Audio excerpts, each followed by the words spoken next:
C'est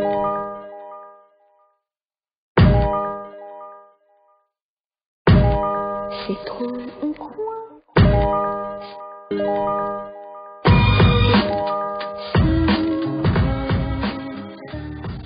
Bonjour à tous et bienvenue sur Backstage, le podcast où nous essayons de comprendre comment ils en sont arrivés là.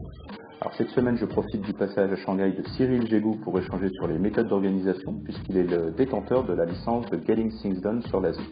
C'est une méthode qui a été créée maintenant il y a quelques années par David Allen, et ça fait un peu partie des livres que chaque manager et entrepreneur va mettre dans ses must-read pour optimiser ses journées dans le développement de son business. Alors, nous parlons bien sûr de son parcours et comment un ingénieur devient coach et formateur en entreprise, et ce grâce à ses différentes expériences professionnelles, et vous allez voir, c'est assez intéressant. Et bien sûr, puisqu'on est là aussi pour ça, on va revenir un peu sur les bases et on va revenir sur les méthodes de Getting Things Done et comment une organisation simple peut nous permettre de rester focus et de terminer simplement les tâches qu'on s'était fixées à la base. Alors dans cet échange, vous allez apprendre plein de choses pratiques, donc je vous invite à prendre des notes pour pouvoir y revenir un petit peu plus tard. Dans tous les cas, on se retrouve à la fin de l'épisode, profitez-en.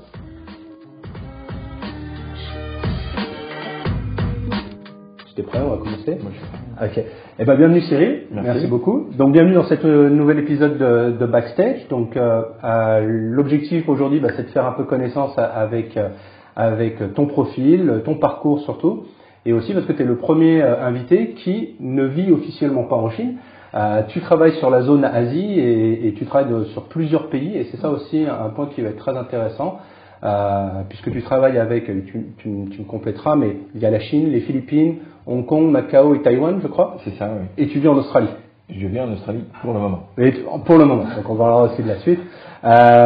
Et donc moi, ce qui va nous intéresser aujourd'hui plus dans l'entretien, c'est que tu nous expliques un peu qui tu es, tu es français, comment tu es arrivé à t'installer en Australie aujourd'hui, oui, pour le moment, et qu'est-ce que tu fais en fait. Donc explique-nous d'où tu viens déjà pour commencer. D'accord. Alors je suis français, né en France. Des fois je dois le prouver, mais ça arrive.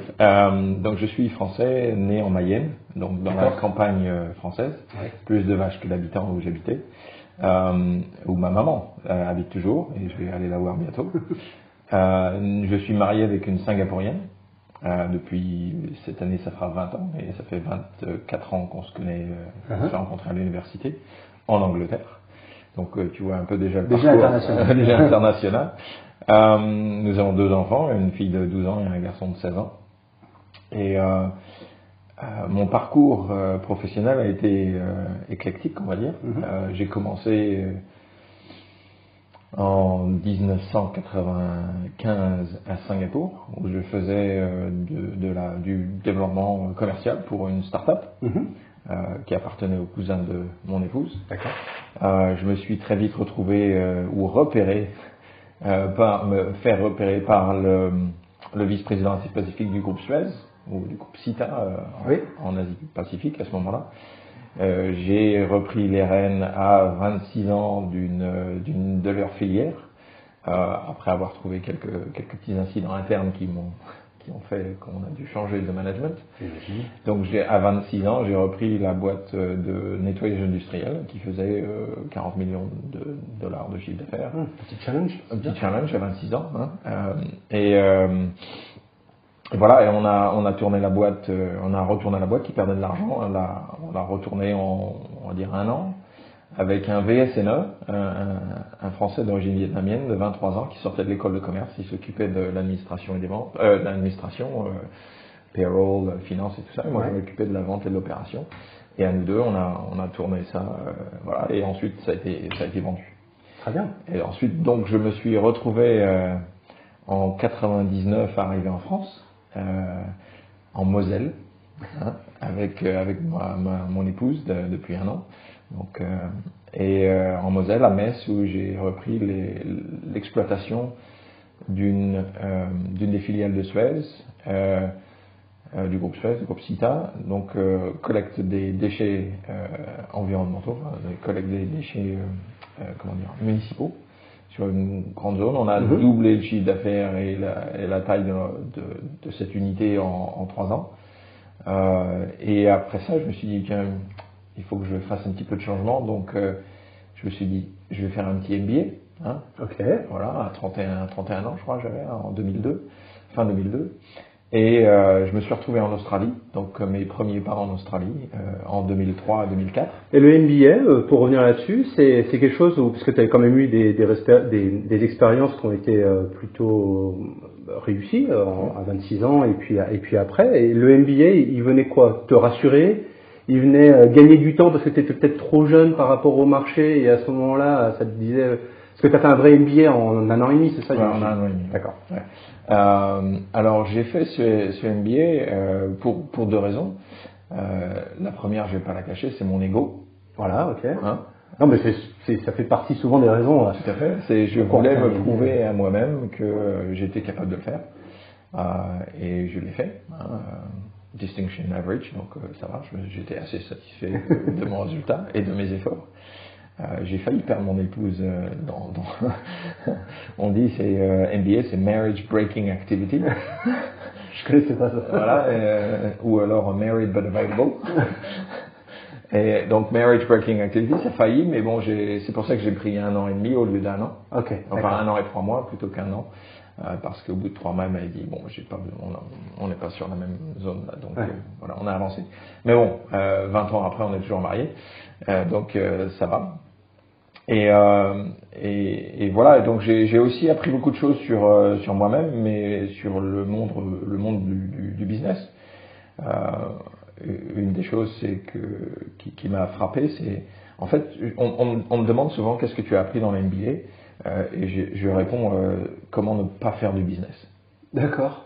Parce que je me suis rendu compte que l'aspect éthique, l'aspect moral, particulièrement dans les disciplines de l'économie, était complètement oblitéré. Et donc j'ai une épiphanie un peu qui fait que je me suis dit c'est pas pour moi. C'est pas pour moi. Ou alors si je le fais autrement. Je le ferai pas de la manière conventionnel. D'accord.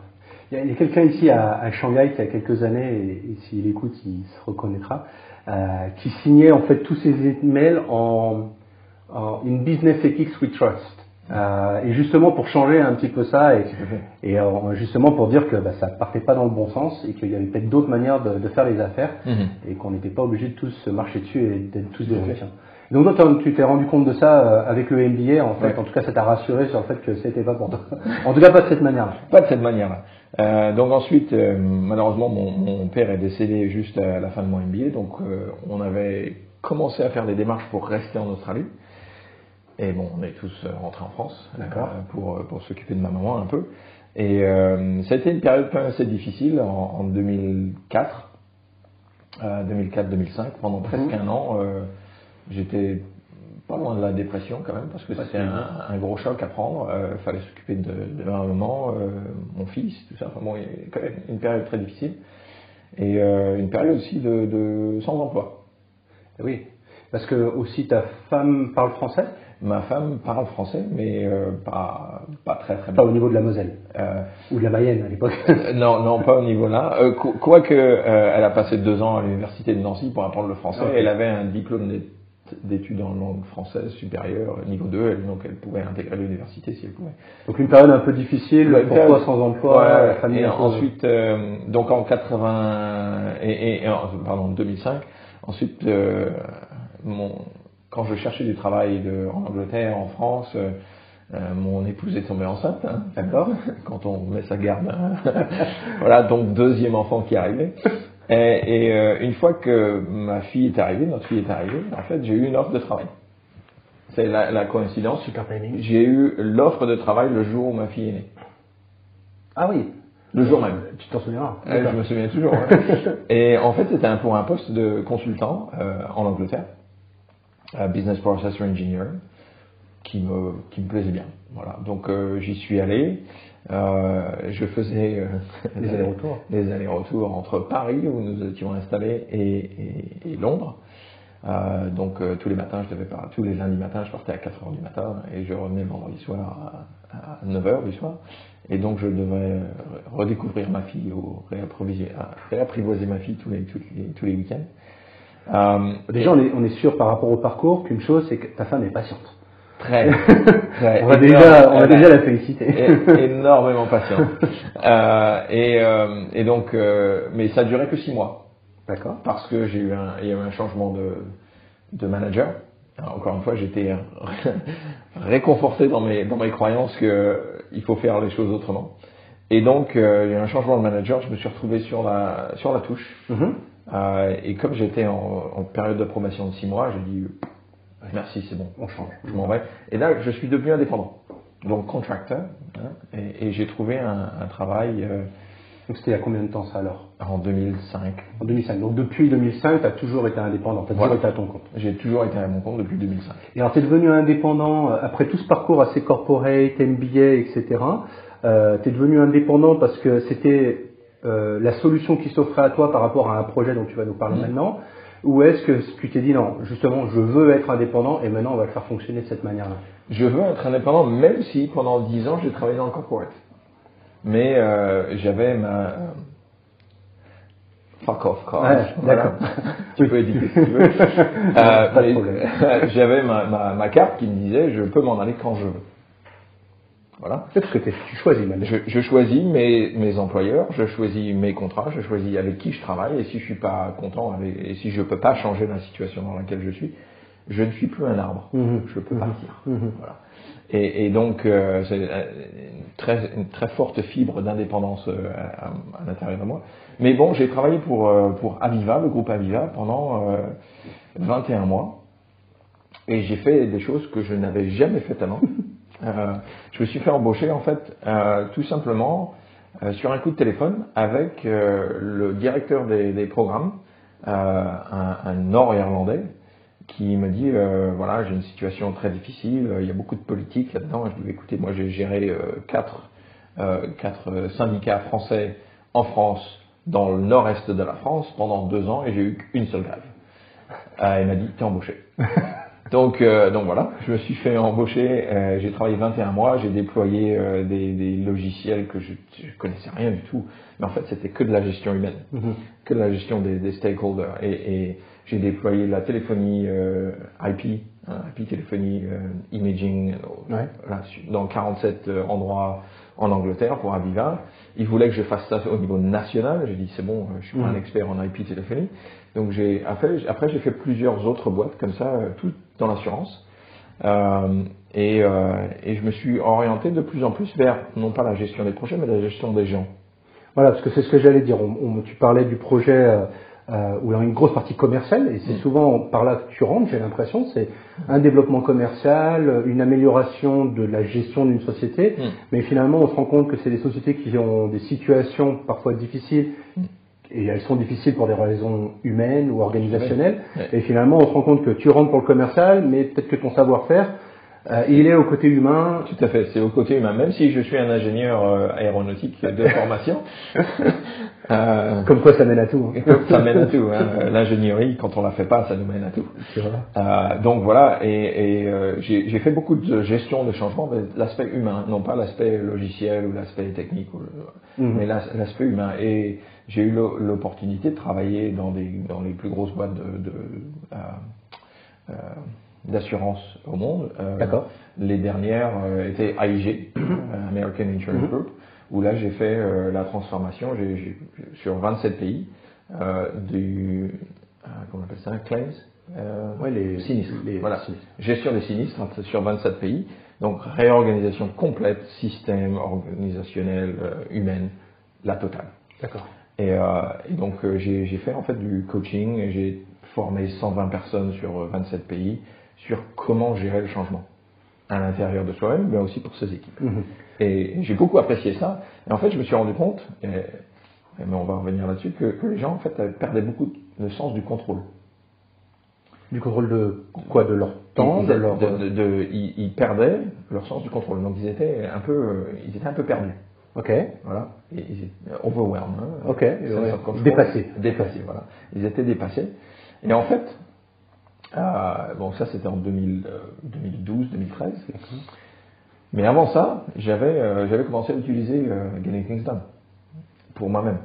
Donc ça c'est parce que tu as vu le livre quelque part, en fait, tu l'as lu toi-même. C'était la deuxième semonce de mon épouse, qui est très patiente, qui m'avait dit tu travailles trop, tu as trop de doigts dans tous les pots, ça va plus, il faut que tu changes, ou tu changes de méthode de travail, ou tu changes de femme. Donc j'avais 203, mais pour l'instant on est arrêté. L'ultimatum. Le deuxième ultimatum, donc j'ai changé, j'ai trouvé le bouquin, je me suis organisé un peu mieux, j'ai laissé tomber quelques petites choses qui n'étaient pas vraiment alignées avec ce que je voulais, j'ai appris à dire non. Ouais, c'est déjà une grosse partie. J'ai appris à dire non, je le disais non beaucoup au travail, de façon à pouvoir gérer mon environnement, mais je disais pas non à l'extérieur. Donc là j'ai appris à dire non aussi à des choses qui me passionnaient, mais voilà, c'était un peu trop. Donc du coup, tu as commencé à coacher et à organiser les équipes un peu de manière très, opportuniste en fait. Voilà, c'est passé comme ça, tu as eu l'occasion, tu avais une sensibilité, tu avais des résultats et finalement tu es devenu coach sur le tas. Je suis devenu coach sur le tas. Et toi-même, tu as travaillé donc sur, tu as commencé à apprendre des choses, à découvrir des méthodes comme Getting Things Done. Comme Getting Things Done et d'autres, mais j'ai commencé à leur donner les principes de base de Getting Things Done. Videz votre tête, prenez des notes et tout ça. Et en fait, ça leur redonnait un sens de contrôle. Donc ça réduisait le stress, ça augmentait la perception de contrôle et la motivation. Parce que ces gens-là ne savaient pas s'ils devaient garder leur travail. Bien sûr. Donc voilà. Et quand j'ai fait ça pendant une paire d'années, je me suis dit, il faudra peut-être que je me forme plutôt. Donc en 2014, je suis devenu Getting Things Done trainer, même si j'ai continué toujours à faire du coaching et de la gestion de changement. J'avais changé plusieurs de boîtes. Et j'utilisais ça un peu dans mon travail. Et donc j'ai commencé à faire un peu les deux. Voilà. D'accord. Et en 2014, donc pendant ma formation de formateur Getting Things Done, mais aussi Holacracy, qui est une autre méthode de travail, j'ai rencontré David Allen à Amsterdam. David Allen, c'est celui qui a créé la méthode. Things Done et écrit le bouquin. Et donc on a commencé à sympathiser et je lui ai dit tiens, si j'avais envie de prendre une franchise, est-ce qu'il y en aura une comme ça à traîner il m'a dit l'Europe c'est un peu c'est fini, c'est coupé partout. Il y avait encore l'Espagne, mais mon espagnol n'est pas très bon et je pense pas que ce soit le bon endroit pour moi, au moins, parce que ça marche très bien en Espagne. Et il m'a dit écoute, ton épouse est chinoise, la Chine est ouverte. Et ton chinois est tellement meilleur que ton espagnol. Absolument. Mon chinois est presque inexistant. Et donc voilà, je rentre à la maison d'Amsterdam. Je commence à parler à ma femme qui me regarde avec un œil fulgurant. Et voilà. Et donc on en parle pendant quelques mois. Et puis au bout de quelques mois, je mets mon nom dans le chapeau. Il y avait 2 noms dans le chapeau, il y avait une boîte locale et moi. D'accord. Et pour une question de confiance, ils m'ont choisi moi. Et donc, voilà, il a fallu annoncer ça à mon épouse. Voilà, ça fait 10 ans que tu vis en Angleterre, on va tout déménager. Et donc, on a commencé par aller aux Philippines. Ok. Pour la raison la plus simple, c'est qu'ils parlent anglais. Et nos enfants sont dans une école un peu alternative, l'école Rudolf Steiner, et il y a l'école Rudolf Steiner, il y a plusieurs écoles Rudolf Steiner aux Philippines. Et moi, j'avais déjà travaillé aux Philippines en 2014, 2013-2014 pour AIG, pour faire une gestion de projet. Donc tu voyais un petit peu comment ça pouvait potentiellement se passer. Voilà. Okay. Mais mon épouse n'avait jamais mis les pieds aux Philippines. Donc, mais elle avait pris mon mot pour content et elle a suivi. Ça n'a pas très bien marché, on va dire, assez rapidement quand même au bout de. C'est la ville. Enfin, t'étais à Manille, j'imagine. J'étais au sud de Manille. D'accord. C'était pas seulement la ville, c'était aussi l'environnement, les gens qui sont armés, le trafic, enfin la circulation énorme, l'école qui n'enseignait pas grand-chose à mes enfants. Bon, ils étaient bien, ils étaient heureux, quoi, c'était là. Mais ils apprenaient pas grand-chose. Donc mon épouse, au bout de 6 semaines, m'a dit, écoute, il y a un problème. Il y a un problème. Tu avais prévu d'aller à Denver pour une autre formation, ben tu vas pas, parce qu'on va aller en Australie. Voilà, j'ai pris un rendez-vous avec une école et je vais commencer un cours pour devenir institutrice Steiner. D'accord. Voilà. Et c'est comme ça que du coup, vous avez bougé des Philippines en Australie. En Australie. Cette fois-ci, c'est toi qui l'as suivi. C'est moi qui l'ai suivi. C'est moi qui payais tout, mais c'est moi qui suis. C'est normal, c'est pareil. Et alors, par rapport à Getting Things Done, tu as la licence, comme on disait tout à l'heure, donc c'est une franchise, on appelle ça une franchise. Ouais. Donc tu as une franchise Chine, et puis Hong Kong, Taïwan. Oui. Et Philippines aussi. Et donc les Philippines, c'était quelque chose que tu as pris parce que finalement c'était là et tu as tout pris d'un coup?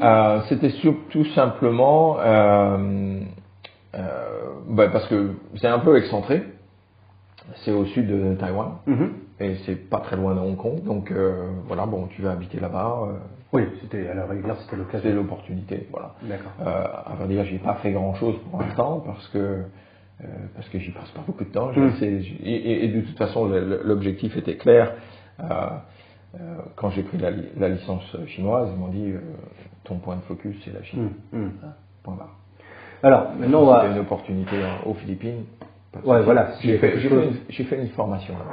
Donc aujourd'hui, avec la Chine, tu y viens régulièrement? J'y passe 2/3 de mon temps. D'accord. Et justement, alors ça ça va être hyper intéressant, c'est que aujourd'hui on a plein de gens qui vivent ici à Shanghai, qui développent leur activité à Shanghai et qui galèrent. Hein, pas dire autre chose. Toi, t'es pas basé ici, t'es tout seul. Et je galère aussi. Et tu galères aussi. Mais d'après ce que je comprends, tu viens régulièrement. Tu as quand même maintenant développé une certaine base de clientèle. J'imagine aussi des récurrents. Tu fais des formations aussi peut-être plus grand public, mais un peu moins. On en parlait beaucoup moins.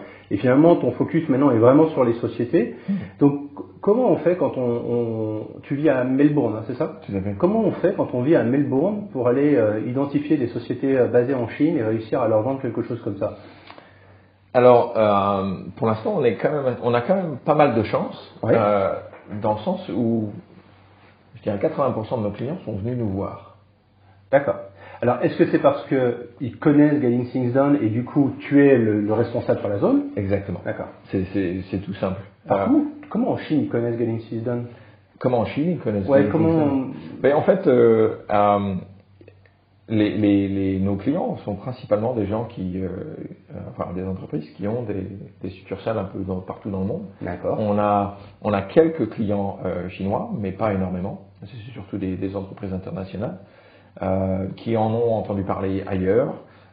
J'ai des clients aussi à Singapour, à Hong Kong, qui disent ouais, moi je travaillais dans une autre entreprise avant et j'ai entendu parler. Et puis là, comme on cherchait quelque chose d'un peu nouveau, les gens sont stressés, on voulait les aider. Donc on a regardé les programmes et je me suis rappelé de Getting Things Done.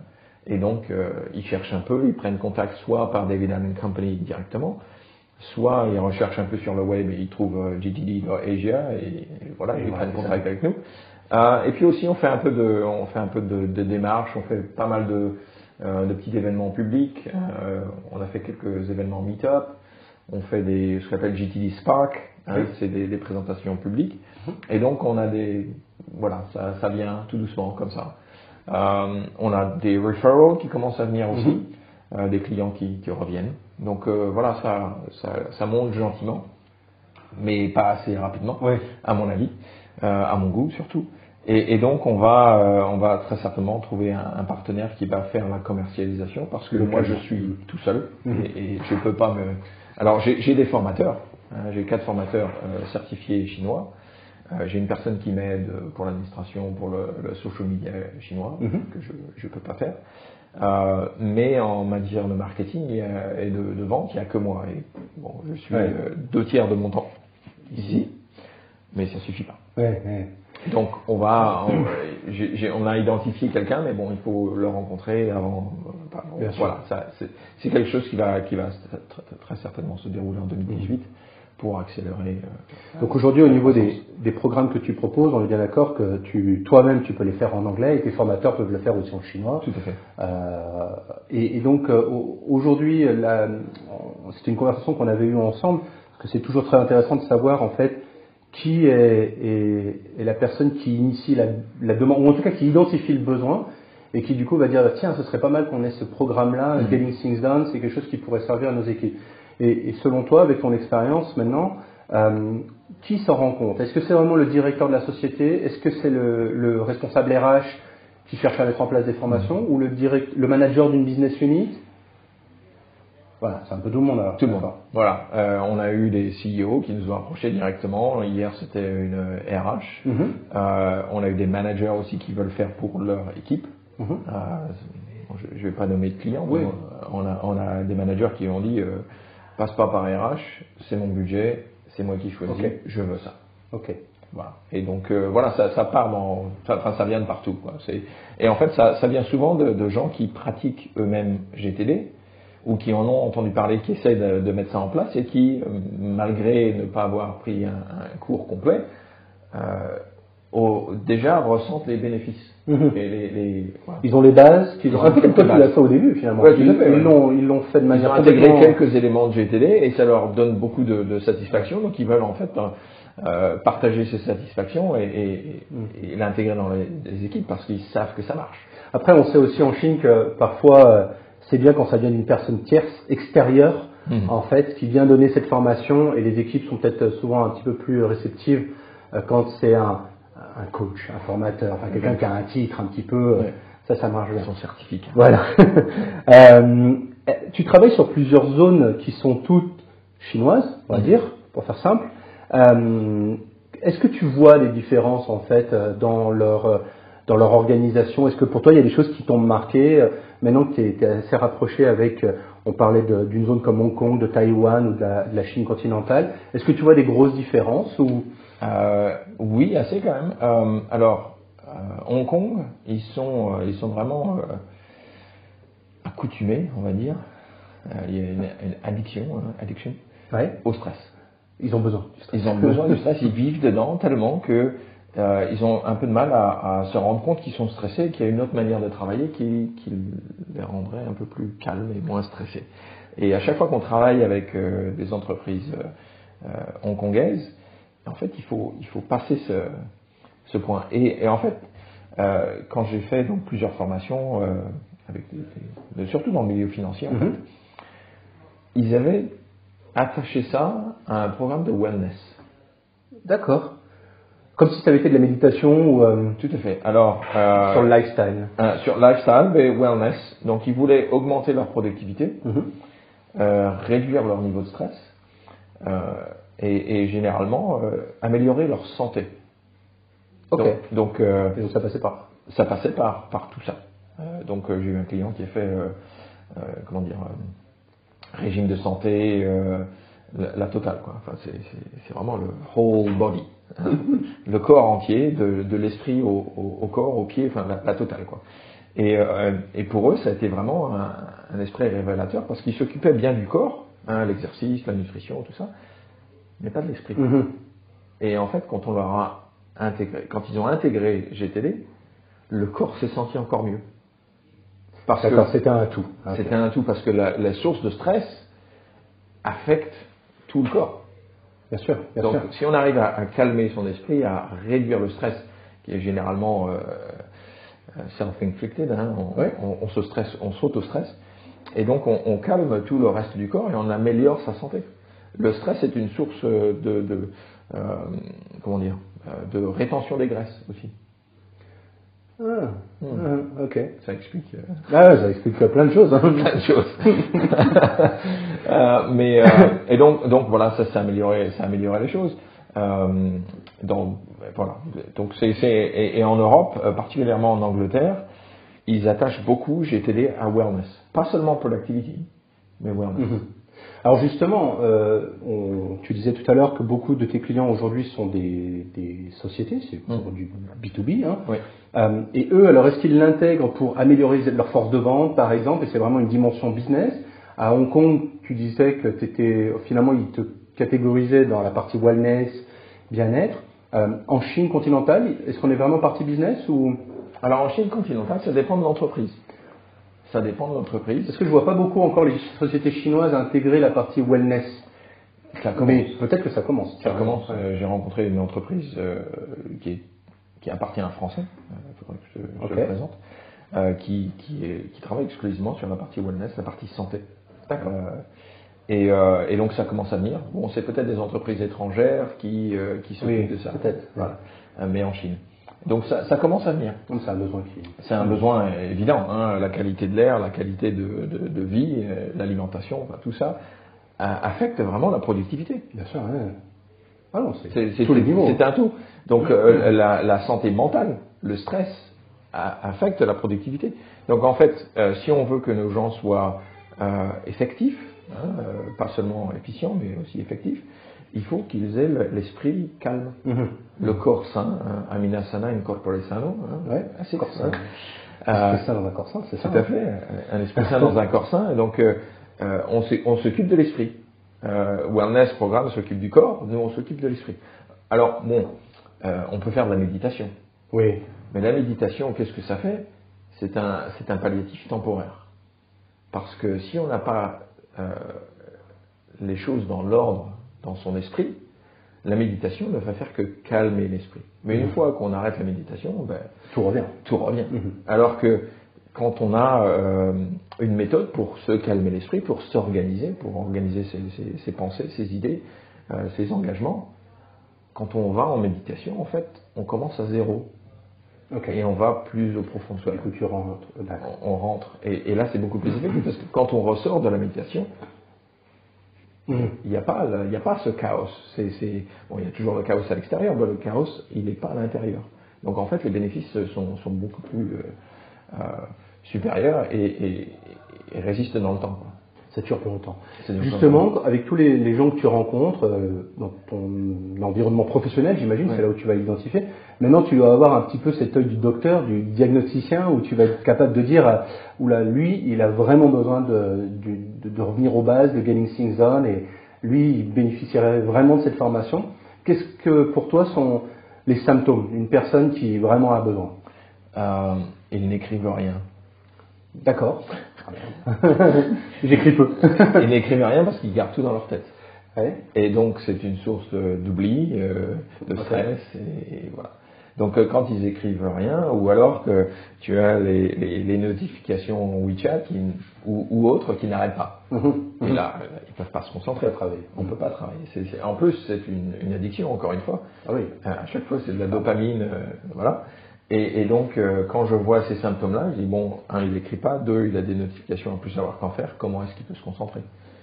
Et ensuite, bon, les discussions, on va voir s'ils vont dehors pour fumer, enfin bon, voilà.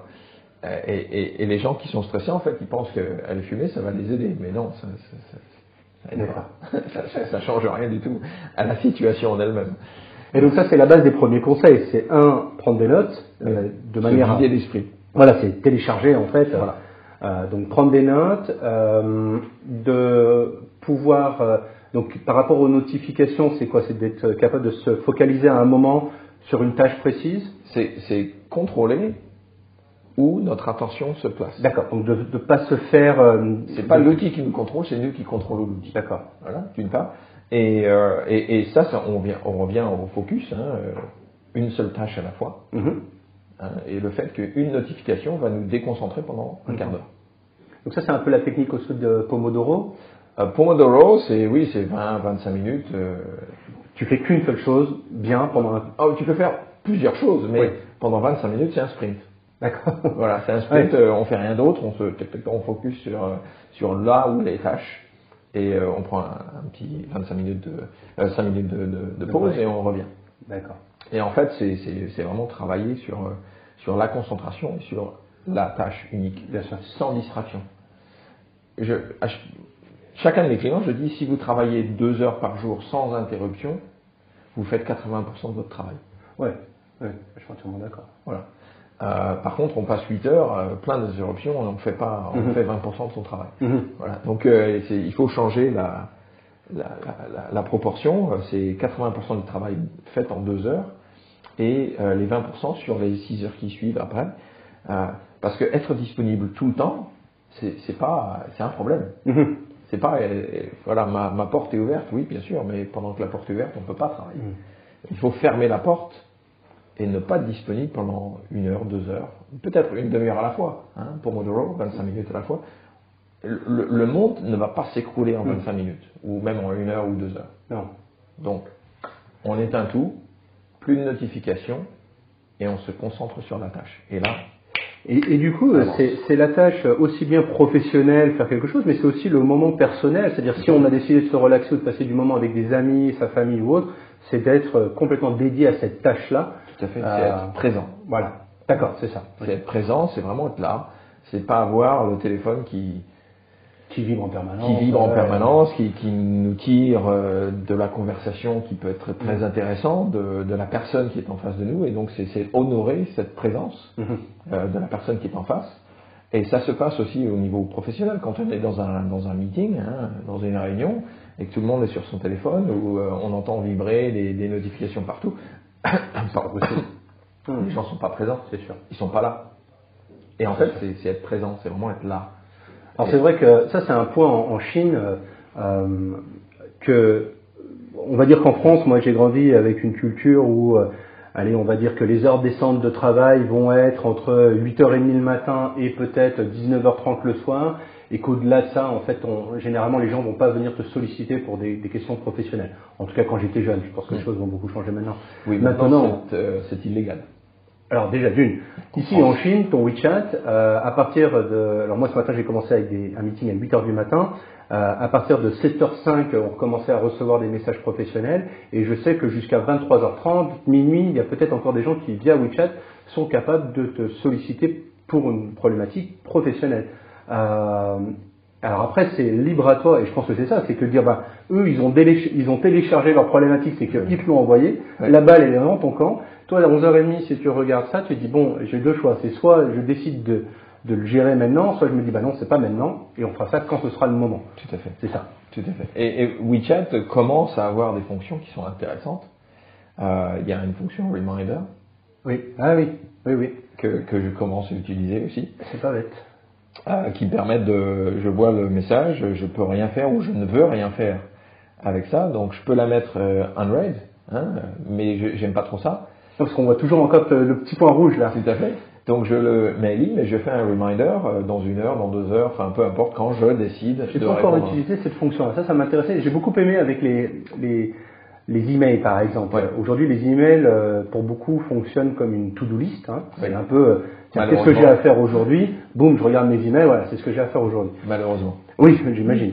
Et on reparlera de ça après, mais pour moi les emails c'est un système qui a très très peu évolué quand on voit la technologie. Je trouve que les emails c'est quelque chose qui a très peu évolué depuis le lancement, en fait, depuis le début. Et puis ces quelques dernières années, on a commencé à avoir la notion de inbox zero, donc et qui est en fait finalement très proche de Getting Things Done. C'est soit je peux le faire tout de suite, soit je le ferai quand ce sera le moment, c'est ça? Alors, Inbox Zero, c'est Getting Things Done. Voilà. La notion vient de Getting Things Done. D'accord. Donc c'est quoi le principe? C'est soit je peux le traiter immédiatement. Si ça prend moins de 2 minutes, je le traite immédiatement. Je réponds oui, non, on en reparle, on se fait un meeting, machin. Une petite réponse de 2 minutes. 2 minutes, c'est très court. Oui. Donc, faut pas réfléchir parce que sinon, les 2 minutes sont parties. Soit je décide, je dois répondre à cet email. Donc, je peux mettre ça dans un fichier qui s'appelle reply to, action reply, peu importe. Et donc l'action c'est de répondre à l'email, donc je mets ça là-dedans, et quand j'ai le temps de répondre à mes emails, je vais là-dedans et je choisis ce que je dois. Voilà, donc tu te dédies un moment et là tu vas aller chercher ton dossier et tu vas aller venir traiter et je traite tous les emails qui sont dans ce fichier et tac et voilà. Parce que tout ce qui dit ça prendra juste 5 minutes. Ça n'existe pas en fait, parce qu'il faut que tu y réfléchisses, que tu te mettes dedans, que tu reprennes l'historique de la conversation, etc. Donc c'est pas juste 5 minutes. C'est pas juste 5 minutes. c'est voilà. Donc nous on met le threshold, hein, la barrière à 2 minutes.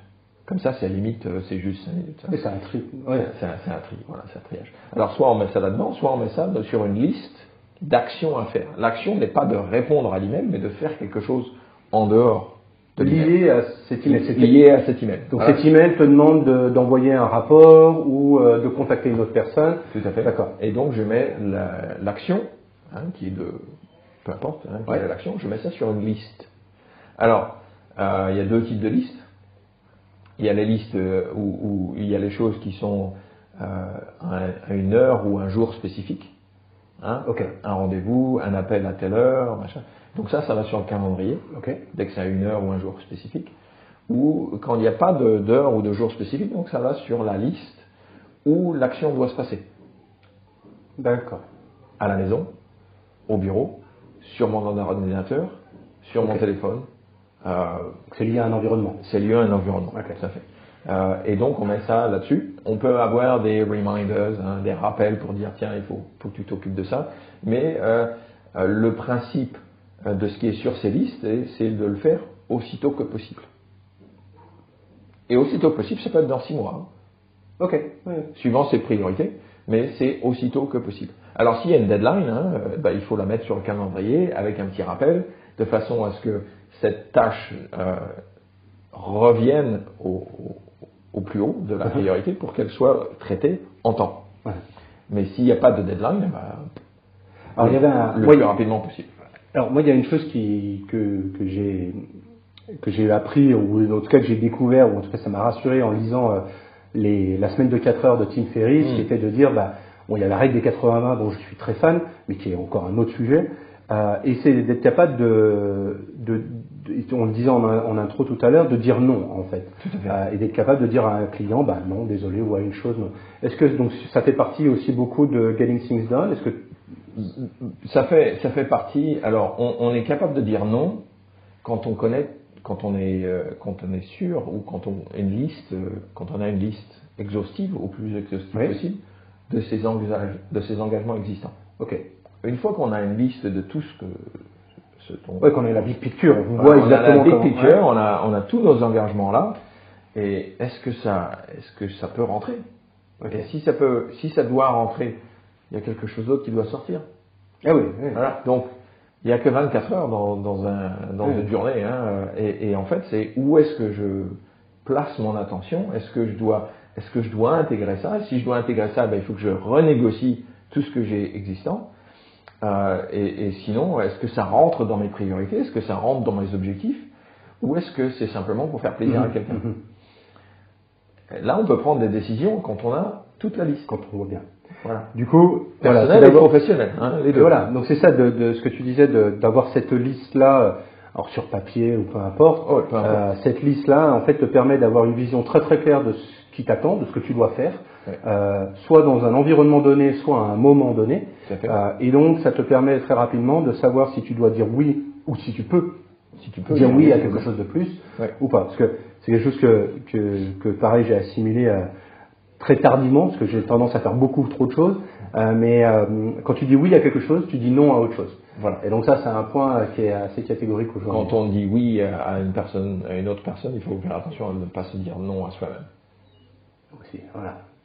Ok. Ne pas se renier cette opportunité de faire ce que l'on aime, ou ce qu'on a besoin de faire, passer du temps avec sa femme, ses enfants, pour dire oui à une autre personne qui sera tout à fait contente, mais voilà. Alors là, tu facilites ma transition, parce que on va utiliser un bon vieux dicton que le cordonnier est toujours celui le plus mal chaussé. Donc aujourd'hui, toi, tu as la partie formateur, donc tu as la théorie, tu la maîtrises clairement. Est-ce que tu arrives à te l'appliquer à toi-même correctement? Oui. Ouais. Et tu arrives à balancer la partie pro et la partie perso et de mettre en... Alors quand on est auto-entrepreneur, il n'y a plus de balance. Il n'y a pas de balance. En fait, c'est l'intégration. Il faut intégrer, parce que moi, j'ai qu'un seul système. J'ai pas un système travail et un système perso. J'ai un seul système. Et donc, ça me permet de voir tous mes engagements, personnels et professionnels, sur la même liste. Alors ça, c'est le mythe. Tout le monde parle de la work-life balance, en fait. Et quand on parle de work-life balance, on a l'impression qu'il y a deux entités et que les deux, elles sont toujours en balance en permanence, et que finalement, c'est un combat. C'est quand on va privilégier le work, le life marche pas tellement. Et toi, ce que tu proposes aujourd'hui, ce qui est intéressant, que j'avais jamais considéré comme ça, c'est que tu dis bon, on va arrêter de les mettre de chacun des deux côtés, on intègre les deux, puisque finalement ta journée elle est 24 heures en fait. Tout à fait. Alors, je peux faire ça parce que je suis employé par moi-même, donc j'ai cette liberté. Il y a beaucoup de gens qui travaillent pour des entreprises et qui n'ont pas forcément ces libertés. Donc il faut ils ont un boss. Ils ont un boss et ils sont 9h, 5h au travail. Voilà. C'est pour ça que moi je ne veux pas travailler dans une entreprise comme ça parce que je veux cette liberté de pouvoir travailler jusqu'à 19h si ma femme et mes enfants sont partis. Mais je veux pouvoir partir à 4h si il y a une fête à l'école. Bien sûr. Voilà. Donc je veux cette flexibilité. Et en fait quand je travaillais en France, je donnais cette flexibilité à mes équipes. Je dis voilà, vous gérez votre propre temps. Je veux quelqu'un de présent au bureau de 8h à 17h qui, peu importe, vous vous organisez. Des fois, il y a certains mois, partie du mois où vos horaires vont augmenter, vous ferez plus de 35 heures dans cette semaine. Si vous faites 42 heures, ben, vous récupérez la semaine d'après quand c'est plus calme. Vous gérez. Vous êtes des grands garçons, vous êtes des adultes. Voilà. Si vous devez faire des heures supplémentaires au-delà ben on en parle. Mais autrement, je veux que vous gérez votre temps. Alors ça marche. Ça j'en suis convaincu et je pense aussi qu'en Chine, je pense que les collaborateurs chinois sont assez sensibles à ce genre de choses.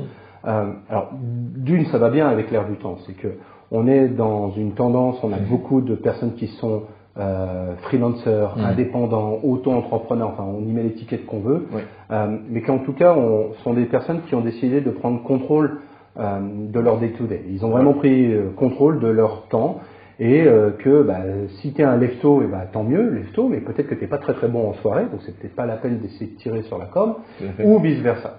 Moi, c'était l'une des problématiques que j'avais dans mon... Alors, moi aussi, je suis indépendant, auto-entrepreneur, je gère mon temps comme je veux, ce qui finalement revient à dire que tu travailles beaucoup plus que ce que tu travaillais avant, puisque tu as plus ce frame où tu te dis je dois travailler de 9h à 18h, je ne vais pas travailler avant 9h et je ne vais pas travailler après 18h. Et finalement tu te retrouves à travailler encore plus 7 jours sur 7, mais pas forcément. Pas forcément, mais en tout cas tu es beaucoup plus à l'aise avec ça. Tout à fait. Et si tu as besoin de prendre un temps dans la journée, au milieu de la journée comme tu disais, pour avoir quelque chose lié à tes enfants, lié à une pratique autre, si tu veux faire le sport au milieu de journée, tu peux t'organiser, puisque c'est tout. Finalement, la règle est là, c'est comment s'organiser pour qu'à la fin, tu aies fait ce que tu dois faire. Tout à fait. Et un des facteurs très importants pour réduire le stress, c'est avoir confiance dans ses choix. Voilà. C'est prendre cette décision en sachant tout ce que l'on ne va pas faire. Et avoir confiance que c'est la confiance en soi, que c'est la bonne décision, être confortable avec cette décision. Ne pas avoir dans l'arrière de l'esprit qui dit mais tu aurais dû faire ça ou tu faire ça. Des frustrations. Des frustrations en fait, et parce que des fois on fait des choses mais on sait qu'on devrait faire quelque chose d'autre mais on ne sait pas ce que c'est. Et c'est là que le stress vient. Alors que si on fait un choix, on a tous ces engagements devant soi et on fait un choix, on dit tiens je ne vais pas faire ça aujourd'hui, je vais faire ça. Et je suis content avec ce choix. Et là, paix intérieure. Et du coup, à l'inverse, c'est-à-dire qu'aujourd'hui, on essaye d'imposer un travail, comme on disait tout à l'heure, d'être au bureau de 9h à 18h, mais finalement, il faut être au travail quand il y a besoin de travailler. C'est-à-dire que si le travail il est le samedi matin, il est le dimanche soir, il est le lundi très tard ou lundi très tôt, eh bien peu importe, c'est d'être aussi dans cette notion d'éviter la frustration totale et de se dire ce que j'ai à faire, ça doit être fait. Alors comme tu disais, peut-être ça doit être fait au bureau le plus tôt possible, puisque c'est un peu la règle, ou alors ça doit être fait le samedi matin. Et là on revient un peu à cette problématique-là, c'est soit un environnement, soit un temps donné. Je pense qu'aujourd'hui on est complètement dans cette tendance où les gens, d'une, sont capables de travailler de manière remote. Je ne sais pas si tu as lu les livres de Remote et Rework par les gens de Basecamp, je crois, qui est assez intéressant. Aujourd'hui, on est en train de partir dans un autre extrême. C'est-à-dire que vraiment, moi-même, j'ai une équipe qui est complètement remote et ils s'organisent complètement différemment. L'objectif de la journée, c'est qu'on s'est fixé des tâches à régler aujourd'hui, Maintenant que tu passes la matinée avec tes enfants, que tu ailles au docteur à 14h, quoi que ce soit, on s'en fiche. Si à partir du moment où on s'est dit que à la fin de la journée, cette tâche-là doit être faite. Et ça, moi, ça n'a aucun problème avec moi. Aussi, et ce qui est très intéressant, c'est que ça change quelque chose d'autre. C'est que quand on parle de remote, on parle aussi de plus en plus de digital. C'est-à-dire et de digital nomade, qui a un peu tendance. Donc nomade, ça veut dire que tu peux être de n'importe où. C'est à partir du moment où tu as compris que la tâche elle doit être faite lundi matin selon telle tranche horaire dans le monde aussi. Mais aussi tel critère. Voilà, exactement. Donc en fait là, ça force à la clarté. À bien définir la tâche. Bien définir la tâche, définir le outcome, le résultat, de façon à ce que, pas forcément le comment, mais le quoi. Quel est le résultat? Et ça, c'est un autre aspect de GTD, c'est qu'on vraiment travaille sur la définition du résultat final. De façon à ce que toute tâche qui est déléguée soit tellement claire que la personne ait juste à le faire. Bien sûr. Donc du coup, ça je n'avais pas forcément assimilé, mais donc du coup, vous, dans la partie activation, j'imagine, de GTD, il y a aussi finalement apprendre à déléguer. Tout à fait. Parce qu'il y a le getting things done par rapport à toi et tes méthodes, ce que tu veux appliquer, mais il faut que tu aussi prêches la bonne parole et que tu saches déléguer à tes équipes. Mais en fait, déléguer et de manière telle qu'il n'y ait pas d'ambiguïté sur ce qui doit être fait et quel est l'objectif à atteindre. Qu'est-ce que ça veut dire quand c'est fini? Voilà, c'est clair. Tout est clair. Donc là, après, c'est facile de tiens, tu fais ça. Comment tu veux le faire, c'est ton problème, mais l'objectif, c'est ça. Finalement, c'est ça le problème aujourd'hui dans beaucoup de tâches, c'est que tu as parfois des tâches qui te sont données qui sont beaucoup trop vagues, où pour toi, ça t'oblige à y réfléchir, et du coup, tu la ranges dans ce dossier-là où tu vas dire, on va être obligé de faire ça plus tard. Parce que si la tâche était très précise, voilà, il faut y réfléchir, il faut revenir, et parfois, tu dis, j'ai déjà pas compris la question. Alors que si c'était très très clair, on rentre dans la catégorie 2 minutes, et peut-être que parfois, c'est ce qu'on dit, comment tu manges un éléphant, tu fais par la queue. Et voilà, tu commences par un petit bout. Et c'est ça, c'est de dire, peut-être que cette grosse tâche, elle pourrait commencer par plein de petites questions qui en 2 minutes, oui, non, et hop, c'est traité, quoi. Tout à fait. Donc en fait, c'est définir son travail. Je crois que c'est John Cantler qui avait dit, Peter Drucker, qui avait dit le challenge du travailleur du XXIe siècle, c'est en fait de définir son travail. Eh oui. Ça ne m'étonne pas du tout. Mais il n'a jamais dit comment. Et c'est là qu'on fait avec GTD, c'est qu'on définit comment. Est-ce que c'est actionnable, pas actionnable, quand est-ce que je dois le faire, où je dois le faire, et quel est le résultat final. Et en fait, on pose ces questions vraiment très très simples, vraiment très très simples, qui permettent de définir quelle est la première chose que je dois faire pour faire avancer le schmilblick. Et de quoi il a l'air le schmilblick. Voilà. Et voilà, est-ce qu'il a 2 pattes, 3 pattes, est-ce qu'il est rose, il est bleu, mais on sait, une fois qu'on a bien défini le schmilblick, on sait quelle est la première action à faire.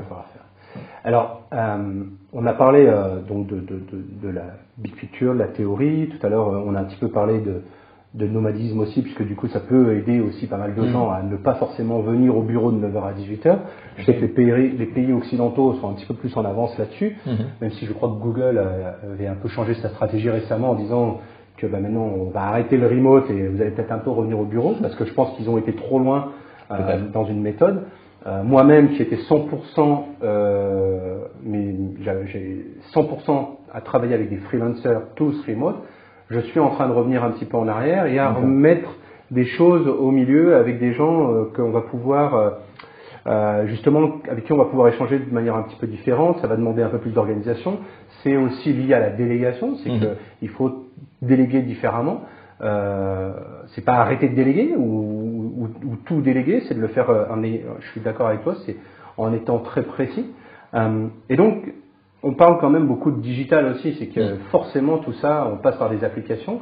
Est-ce qu'il y a des applications que GTD recommande ou que toi tu recommanderais et qui t'aident dans ton travail de tous les jours? Alors, il n'y a aucune app que je recommande. D'accord. GTD n'a jamais lancé d'application? Alors, ils ont essayé ils ont travaillé avec NetCentric pour faire un espèce de plugin, add-on pour Outlook. D'accord. Mais David n'a jamais vraiment voulu se lancer là-dedans parce qu'il dit il y a pas l'application la plus parfaite, c'est celle qui te plaît. c'est celle qui fonctionne pour toi.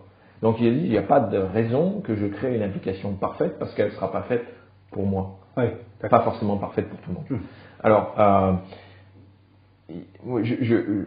au niveau application, bon, tu as Evernote, tu as OmniFocus, tu vois, la liste est très longue. Elles ont toutes des avantages et des inconvénients. L'inconvénient le plus important, c'est elles sont pas orientées vers la collaboration. C'est un système GTD, c'est un système individuel. Oui, tout à fait. Mais il y a des plateformes de collaboration, Asana, Basecamp, Trello, et une que j'aime beaucoup, qui est Podio. Ok, ça je connais pas. Qui est tellement flexible que tu peux organiser tout. D'accord. Tu peux organiser ton jardin et ton entreprise. Tu peux tout organiser. Il y a des apps. En fait, c'est une boîte danoise originellement qui a été achetée par Citrix il y a quelques années. Donc, et en fait, tu as un marché. Tu peux créer tes propres apps à l'intérieur. Donc, c'est très. Donc, tu customises. Voilà. Et tu peux les mettre sur un marché, mais elles sont gratuites pour tout le monde. Okay. Personne ne paye quoi que ce soit. Bon, ils payent la souscription, mais ils ne payent pas les apps. Donc, tu peux prendre une app. Open source. Voilà, open source. Et donc, tu peux en fait changer ça. J'aime beaucoup. Je l'ai utilisé quand je travaillais en parallèle avec une social enterprise. On utilisait Podio et on avait des gens en Inde, en Afrique, en Suisse, moi en Angleterre, en Espagne. Donc, vraiment, ça fonctionnait bien. Ça fonctionnait très bien parce qu'on a des espaces de travail. Et là, en fait, je pense que j'ai travaillé récemment avec un client ici qui a adopté Podio pour gérer son entreprise depuis 2 ans. Et quand j'ai fait la formation, il va falloir que je m'y remette. donc voilà, c'est l'un de mes projets de me remettre dans Podio de façon à aussi pouvoir collaborer de manière pas forcément plus efficace, mais sans friction, avec moins de friction. Avoir une plateforme commune et pouvoir y mettre beaucoup de choses. Bon, je fais un petit peu attention parce que tout est en ligne et Internet n'est pas encore très fiable partout en Chine, donc il faut faire être un peu. Et puis VPN, je crois qu'il n'y a pas besoin de VPN pour audio, c'est pas. Enfin bon, il n'y a pas vraiment de app qui soit parfaite. Elle est parfaite pour un environnement ou une personne donnée. Ça va être frustrant parce que je pense qu'il y a beaucoup de tes clients qui à un moment te disent non mais en fait ils ont besoin de la pilule en fait. Ils ont besoin du fixe et en gros c'est ça, non mais dis-moi quelle application je dois utiliser pour m'organiser. Alors moi je commence par qu'est-ce que vous utilisez aujourd'hui? Ok. Outlook, très bien. Eh ben on va commencer avec Outlook. Et après une fois qu'ils auront, parce que c'est un outil relativement simple mais qui avec un petit peu de customisation, permet d'intégrer les règles de base de GTD. Et même, si on prend Office, avec OneNote, pardon, voilà, on peut vraiment, la version cloud, c'est comment ça s'appelle Outlook 360 ou voilà, 365, mais aussi tu as OneCloud, enfin bon, voilà, la version storage. Outlook Live. Outlook Live, je crois. Donc là, on peut vraiment avoir tout. Same pour Google. Google, on peut avoir, en Chine, pas génial, mais on peut avoir un environnement ou des outils GTD complètement intégrés avec les outils Google. Bien sûr. Parce que c'est une plateforme avec tous les outils. Tout est au même endroit. Tout est dedans. Same pour Microsoft. Après, il y a des gens qui aiment bien avoir plusieurs choses. J'ai mon Evernote pour mes knowledge management, j'ai mon OmniFocus pour ça, j'ai ça pour ça, j'ai mon enfin voilà. Et tout ça, ça peut s'intégrer de manière assez fluide. Il n'y a pas vraiment de problème avec IFTTT, voilà. Bon, il y a plein d'intégrations et beaucoup d'apps commencent à s'intégrer avec les autres pour vraiment faciliter cette fluidité entre les outils. Oh bah parfait. Mais il n'y a pas vraiment d'outil. En fait, si tu comprends la méthodologie, l'outil n'a pas d'importance. Si tu ne comprends pas la méthodologie, l'outil ne t'aidera pas. L'outil n'est pas la solution miracle. Tout à fait. Un marteau, c'est un marteau. Hein. Si on ne sait pas s'en servir, on va se taper sur les doigts. Moi, on le voit bien. Moi, dans l'équipe, j'étais manager d'une boîte de conseil pendant quelques années, et c'est vrai qu'il y avait un besoin de ça, et tout le monde était demandeur d'une solution. Mais ils ne voulaient pas passer par la partie études, travail qui fait mal, où il va falloir s'organiser. C'est non, donne-moi l'application, dis-moi où est-ce qu'il faut que je crée un compte, et on y va. Et finalement, ça marche pas du tout, puisqu'ils ne l'intègrent pas dans leur travail, dans leur méthode, dans leur organisation, et finalement, ça passe pas du tout. Oui. Donc, c'est clair. Alors, en espérant que professionnellement, tout ça se mette en place et que tu arrives à trouver une solution pour coordonner tout ça. Si les gens, justement, veulent en apprendre un petit peu plus par rapport à Getting Things Done, par quoi ils commencent? Ils peuvent aller sur notre site web, gtd.ega, gtd.ega. On mettra ça dans les références. Ils peuvent acheter le bouquin. Ok. Voilà, lire le bouquin, écouter des podcasts. Sur notre site web, on a tous les podcasts de GTD. On a des vidéos, on a des articles, on a un WeChat group qui peuvent être suivis aussi, qui donne toutes ces informations. On publie régulièrement, donc il y a beaucoup d'informations disponibles dans le domaine public. YouTube, bien sûr, plein de vidéos sur GTD. Donc voilà, il y a vraiment beaucoup d'informations disponibles pour ceux qui veulent commencer eux-mêmes. C'est comme ça que moi j'ai commencé. Alors bon, je vais prêcher pour ma paroisse. On n'apprend pas à conduire en regardant une vidéo. Non, c'est certain. Je pense qu'en tout cas, ça te sensibilise, ça montre ce que tu pourrais faire de mieux, et qu'après, tu as besoin d'aide. C'est ce que tu proposes dans tes formations, tu as besoin d'aide pour activer, mettre en place, et puis aussi pour le mettre en place au niveau de l'équipe. Tout à fait, et pour corriger aussi quelques petites erreurs. Voilà. Mais oui, on peut. Moi, j'ai commencé comme ça. J'ai fait mon système GTD, et ensuite, je suis arrivé à un plateau, et un peu de frustration, je comprenais pas tout. Je suis allé à une formation, puis là, boum, le plateau a explosé, a explosé, et j'ai compris beaucoup plus. Et quand j'ai fait ma formation de Master Trainer, là, c'était 5 jours intensifs avec David Allen. On a un autre niveau encore, mais on n'a pas besoin de ça pour vraiment sentir les bénéfices de GTD. Simplement, les bases servent énormément. Après, on a 3 niveaux dans le GTD. Les fondamentaux, la base, Projects and Priority, donc projet et priorité, et ensuite focus et direction. Donc ces trois niveaux sont disponibles. On peut faire des coachings one-on-one, on fait beaucoup de B2B, de formation à l'intérieur des entreprises. On fait de temps en temps, mais pas très souvent, des formations publiques.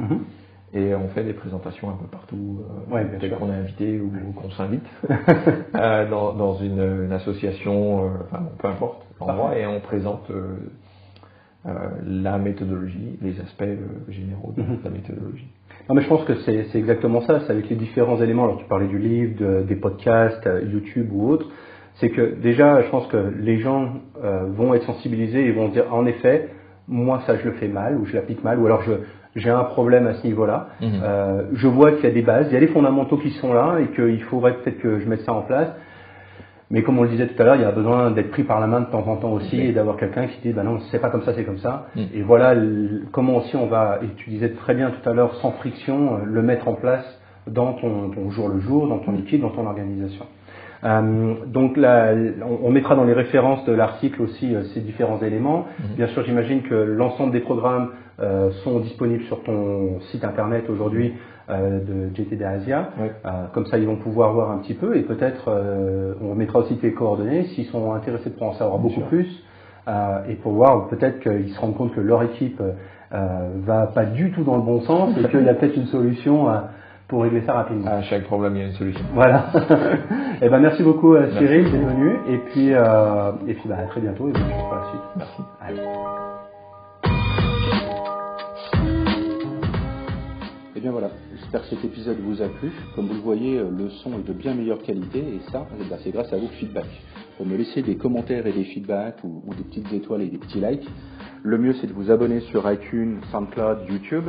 de me dire ce que vous pensez, ou alors aussi de rejoindre la page facebook.com/nextstephub.fr. Alors on me demande souvent comment vous pouvez m'aider. Finalement je crois que vous l'avez fait puisqu'on a passé la barre des 1000 écoutes cumulées, donc continuez comme ça. Parlez-en autour de vous, c'est vraiment la seule manière de me supporter et de m'aider. Parlez de Backstage à vos collègues, à vos amis. Dites-moi ce que vous en pensez, envoyez-moi vos feedbacks, vos commentaires, c'est très facile de me joindre, que ce soit via le site, via Facebook, via WeChat, peu importe où vous êtes, dites-moi ce que vous en pensez et je serai ravi d'en tenir compte. Maintenant Backstage c'est tous les mercredis, donc à la semaine prochaine.